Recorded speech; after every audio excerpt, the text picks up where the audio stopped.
On the closest surfing beach to Lahaina, the charred smell of the town that was burned in the August wildfires is still perceptible in the breeze. Here, beside the Pacific Ocean, a memorial is being held for one of the victims.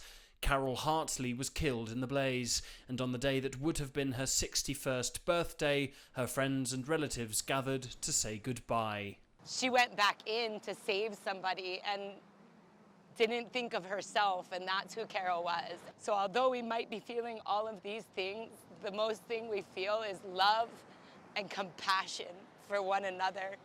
As Maui now looks to the future, its sense of community will be fundamental to the rebuilding process.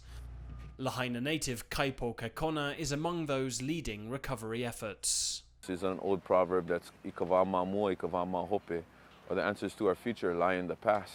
And if we could bring those practices back in and value those and understand those needs and practices to better the impacts of climate change. Deadliest wildfire in over a century. The Biden administration has pledged $95 million to strengthen Lahaina's electrical grid as it rebuilds, its aging state blamed in part for contributing to the disaster.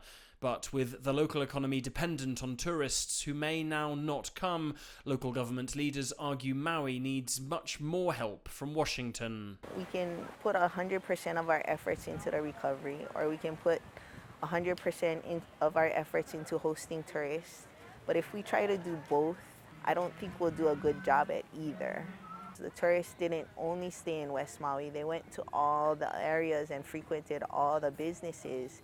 And so the federal aid that needs to come is island-wide.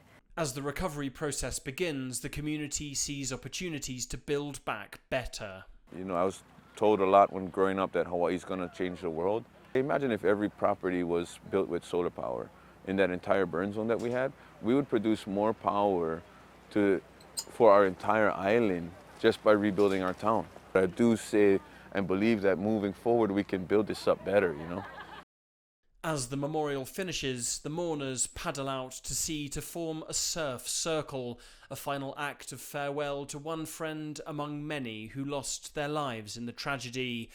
A helicopter soars overhead and drops flower petals over the Pacific, caught by the wind and carried back towards Lahaina, flecks of hopeful colour over black ashes.